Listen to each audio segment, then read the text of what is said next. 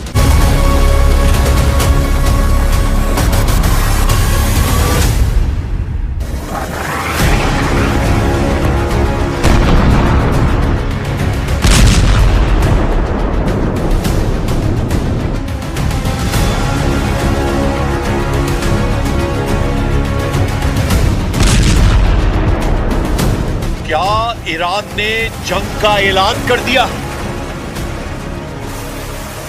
क्या middle east में जंग की भट्टी बारूद से जलने लगी है?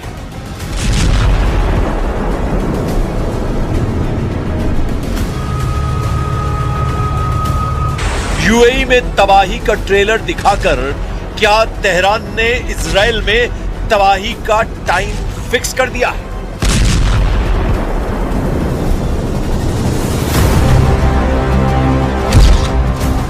यूएई पर हमला ट्रेलर, तेल अवीव में फटेगा टाइम बम। हिजबुल्लाह का खेल बदल गया मिडिल ईस्ट का युद्ध। लेबनान में 24 घंटे में 40 बम फटे। इजराइल ने दावा किया कि उसने एक साथ हिजबुल्लाह के 40 ठिकानों को तबाह कर दिया।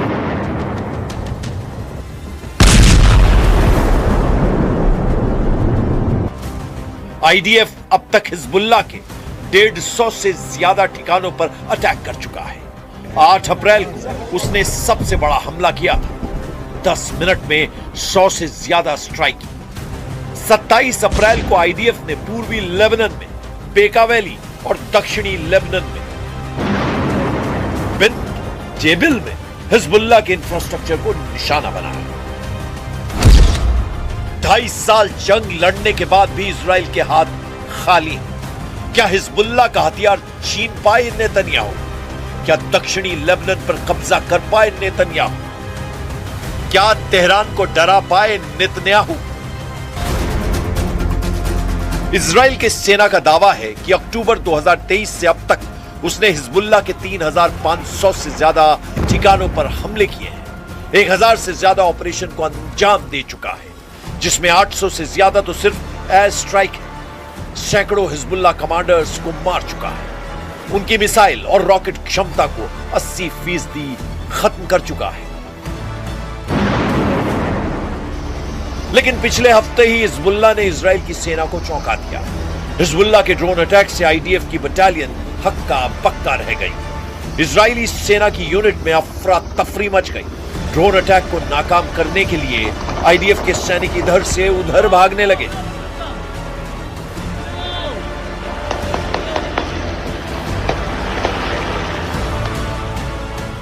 तो क्या नेतन्याहू यूएस ईरान तनाव के बीच अपने लिए वक्त खरीद रहे हैं? हॉर्मुज की उलझन के बीच हिजबुल्लाह को खत्म करने की स्क्रिप्ट लिख चुके हैं? और क्या तेहरान ने नेतन्याहू का मिशन फेल कर दिया है? आईडीएफ हिजबुल्लाह के खिलाफ अपना सबसे बड़ा ऑपरेशन लॉन्च करे, इससे पहले ईरान ने अमेरिका को हॉर्मुज में सबसे करारी शिकस्त दे दी है। तो ईरान की यह चेतावनी किसे है? तेहरान की सेजल मिसाइल कहां गिरेगी? परमाणु बम के बराबर तबाही किस शहर में होगी? क्या यह मिसाइल इजराइल की राजधानी यरूशलेम में फटेगी? क्या पहले की ही तरह तेहरान फिर इस मिसाइल से तेल अवीव को टारगेट करेगा ताकि इजराइल को सबसे बड़ी चोट दे सके? या इजराइल के सबसे बड़े बंदर वाले शहर हाइफा में फटेगा? या रिशॉन लेजियन या पेटा टिकवा को टारगेट कर इजराइल को तबाह कर देगा? तेहरान से इजराइल के शहरों की दूरी करीब 1900 किलोमीटर है। और ईरान के जिस सेजल मिसाइल का जिक्र किया उसकी रेंज 2000 से 2500 किलोमीटर है। इसमें 500 से 1500 किलो तक वॉरहेड फिट किया जा सकता है। इसकी रफ्तार 13 मैक यानी 16,000 किलोमीटर प्रति घंटा है। חזקה מאי פעם, וישראל תמיד חייבת להיות הרבה יותר חזקה מהאויבים שלנו. ולכן אני דוגל בשני עקרונות, התעצמות ועצמאות. ביחס להתעצמות, אנחנו רוכשים שתי טייסות של מטוסים חדישים, F-35 ו-F-15IA. तो क्या नेतन्याहू पहले ही जानते हैं कि वो हिजबुल्लाह के खिलाफ जितना तेज ऑपरेशन करेंगे, तेहरान से उतनी ही जल्दी हमला होगा। इजराइल हमेशा जवाब देता है और जोरदार देता है, लेकिन इस बार मामला अलग है। सामने कोई एक देश नहीं बल्कि एक ताकतवर नेटवर्क है। इजराइल हिजबुल्लाह, हमास और ईरान के प्रॉक्सी नेटवर्क के बीच फंसा हुआ है। मतलब एक तरफ इजराइल है तो दूसरी तरफ लड़ाकों का एक पूरा नेटवर्क। सवाल है कि क्या इजराइल मल्टी फ्रंट वॉर में फंस गया है? क्या यह ट्रैप है जिसने इजराइल को तेहरान की जंग में फंसा दिया है? क्योंकि अगर इजराइल ज्यादा रिएक्ट करता है तो जंग ज्यादा